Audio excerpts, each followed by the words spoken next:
एक महिला जिसकी शादी को लगभग 11 साल हो जाते हैं, उसका एक 10 साल का बेटा भी होता है, तभी अचानक उनके ऊपर इतनी बड़ी परेशानियों का पहाड़ टूटता है। अचानक ही उसके पति की बीमारी के चलते हुए मौत हो जाती है। पत्नी यहाँ पर टूट कर बिखर कर रह जाती है। जवान उम्र होती है, लेकिन अब वो करे तो क्या करे। वो यहाँ से अपने बेटे को लेकर कहाँ जाए। वो दर बदर की इधर उधर ठोकरें खाती है, अपने बेटे को पालने के लिए तमाम तरह की कोशिशें करती है। लेकिन जब उसका बेटा जवान हो जाता है, उसके बेटे की शादी हो जाती है, उसके साथ में होता है इतना बड़ा कांड। कभी उसने कल्पना नहीं की थी, कभी सपने में भी नहीं सोचा था कि तेरा बेटा जिसको तू पाल पोस कर बड़ा कर रही है, वही तेरे साथ में ऐसा गलत काम करेगा। दोस्तों, अगर आप भी पूरी कहानी के बारे में सुनोगे तो एक बार के लिए आप भी सोचने के लिए मजबूर हो जाओगे और यहाँ पर कहने लगोगे कि ऐसा बेटा किसी को भगवान ना दे। आइए दोस्तों, जानते हैं पूरा मामला क्या था। नमस्कार, जय हिंद। आप देख रहे हैं APH न्यूज़ राहुल रावत के साथ। तो दोस्तों, आज की जो हकीकत की कहानी आपको बताने जा रहा हूँ, ये पंजाब के जालंधर की हकीकत की कहानी है। यहाँ पर रविता नाम की एक औरत जो अपने पति के साथ बड़े आराम से रहा करती है। दोस्तों, शादी को लगभग 11 साल हो जाते हैं। इनका एक बेटा होता है जिसका नाम रवि होता है, जिसकी उम्र लगभग 10 साल होती है। पति अचानक बीमारियों के चलते हुए मौत को शिकार हो जाते हैं, पति मर जाते हैं। दोस्तों, यहाँ पर जो रविता होती है एक तरफ से टूट जाती है। अब वो जाए तो कहाँ जाए, उसे किसी भी तरह से कोई भी रास्ता नहीं दिखाई देता। दोस्तों, जो उसके मायके वाले होते हैं और जो रिश्तेदार होते हैं, सभी उससे कहते हैं कि तू दूसरी शादी कर ले। लेकिन यहाँ पर रविता अपने बेटे रवि के लिए दूसरी शादी नहीं करती। उसे पाल पोस कर बड़ा करती है, दूसरे के खेतों में भी कामकाज किया करती। उसके खुद के पास भी 21 बीघा ज़मीन होती है, वहाँ पर भी वो कामकाज किया करती। इस तरह से अपने बेटे को पढ़ाती लिखाती है और बेटा जवान हो जाता है। दोस्तों, बेटे के लिए एक अच्छी सी बहू देखी जाती है। पड़ोस के ही गांव में एक संध्या नाम की लड़की के साथ उसका रिश्ता तय कर दिया जाता है और एक डेट निश्चित करके दोनों की शादी कर दी जाती है। दोस्तों, संध्या देखने में बेहद ही खूबसूरत होती है। रवि और संध्या की जोड़ी बहुत ही अच्छी लगती है। दोनों की शादी होने के बाद संध्या अपनी जो ससुराल होती है उसमें आ जाती है। अपनी सास के साथ ठीक ठाक तरीके से रहने लगती है। लगभग 1.5 से 2 महीने का समय बीतता है। यहाँ पर जो बूढ़ी औरत होती है रविता, उसको थोड़ी सी बीमारी हो जाती है। वो खांसने लगती है, बार बार वो खांसा करती। तो यहाँ पर बहू को वो खांसी उसकी अच्छी नहीं लगती। अपने पति को वो कहती कि ये तो बुढ़िया यहाँ पर बार बार खांसती है, इसको क्यों ना अनाथ आश्रम में छोड़ दिया जाए। लेकिन यहाँ पर बेटा उसकी बात पर ध्यान नहीं देता। यहाँ पर जो बहू होती है संध्या, अपनी बूढ़ी सास के साथ गलत काम करने लगती है। उसे टाइम पर खाना नहीं देती, कई बार तो उसे इस तरह से धमका देती है। यहाँ पर जो बूढ़ी औरत होती है बैठकर रोने लगती है और अपने बीते हुए दिनों को याद करने लगती है कि किस तरह से तूने अपने बेटे को पाल पोस कर बड़ा किया और आज तुझे ये दिन देखने पड़ रहे हैं। वो अपने बेटे को भी एक दिन बैठा कर समझाती है और उससे कहने लगती है कि बेटा, बहू का हालचाल ठीक नहीं है, ये मेरे साथ में ठीक तरह से नहीं रहती।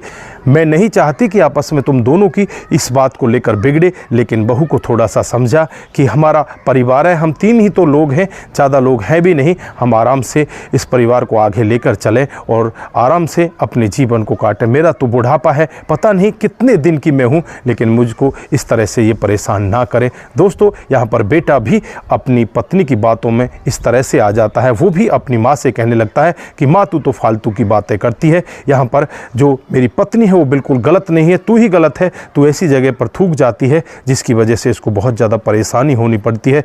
दोस्तों, यहाँ पर माँ बस बैठकर रोती रहती, कुछ भी नहीं कहती। एक दिन तो हद यहाँ पर तब हो जाती है जब यहाँ पर बेटा और बहू दोनों के दोनों माँ को अनाथ आश्रम में छोड़ के आने के लिए तैयार हो जाते हैं। लेकिन माँ इस घर को छोड़कर नहीं जाना चाहती, क्योंकि उसके पति की यादें इसी घर के अंदर बसी होती हैं। वो इसी घर में रहना चाहती है। लेकिन यहाँ पर बेटा बहू उसके साथ ज़बरदस्ती करने लगते हैं। तो यहाँ पर जो माँ होती है नज़दीकी DM के पास पहुँच जाती है। जो DM का नाम होता है संजय कुमार, उनके पास पहुँच जाती है और उनसे जाकर गुहार लगाने लगती है। यहाँ पर इस महिला की उम्र लगभग 68 से 69 साल के बीच में होती है। दोस्तों, बुजुर्ग महिला अब यहाँ पर इस तरह से DM के सामने गिड़गिड़ाने लगती है। DM साहब वहाँ पर जो भी और अधिकारी बैठे होते हैं उनको कहते हैं कि आप जाइए, मैं माँ जी से बात करना चाहता हूँ।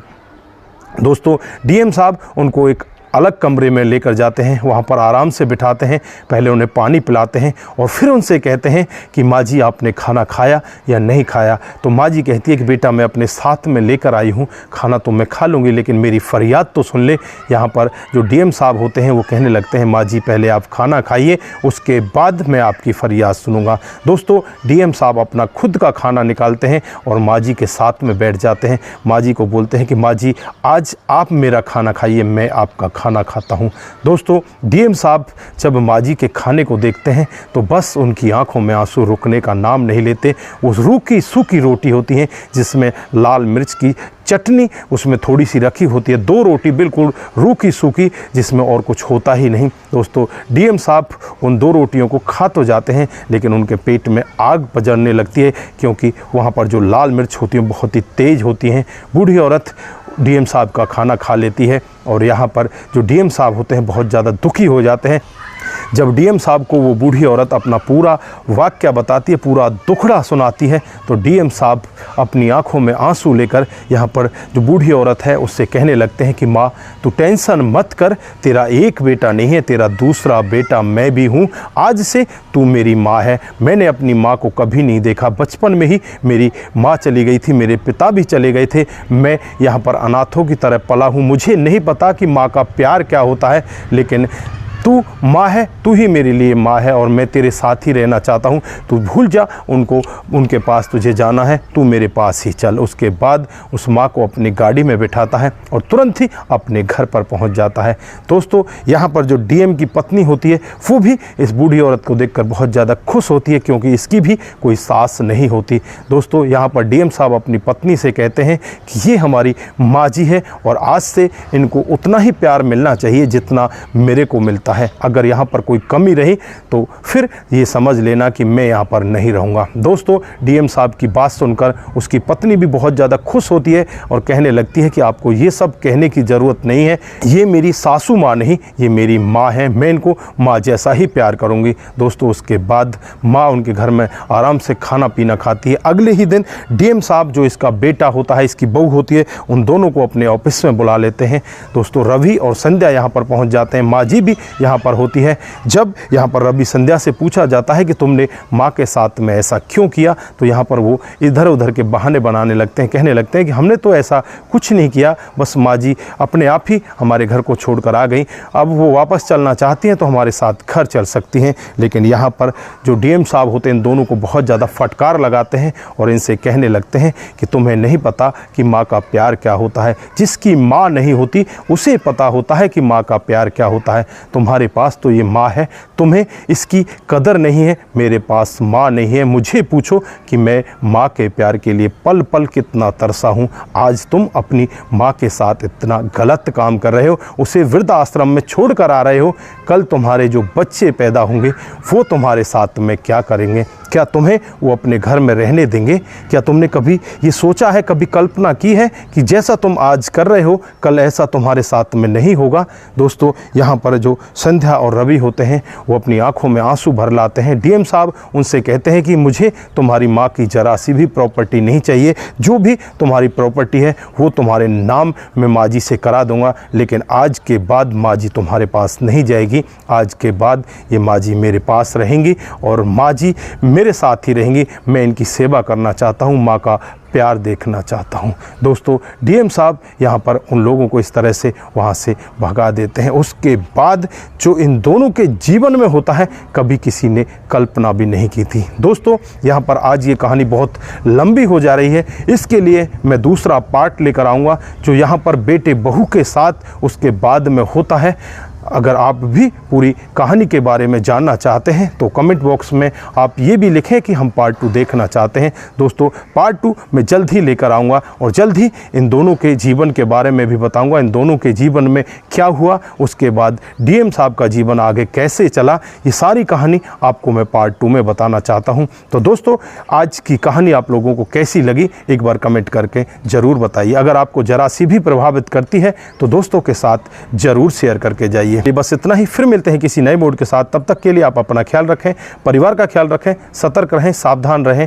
नमस्कार, जय हिंद,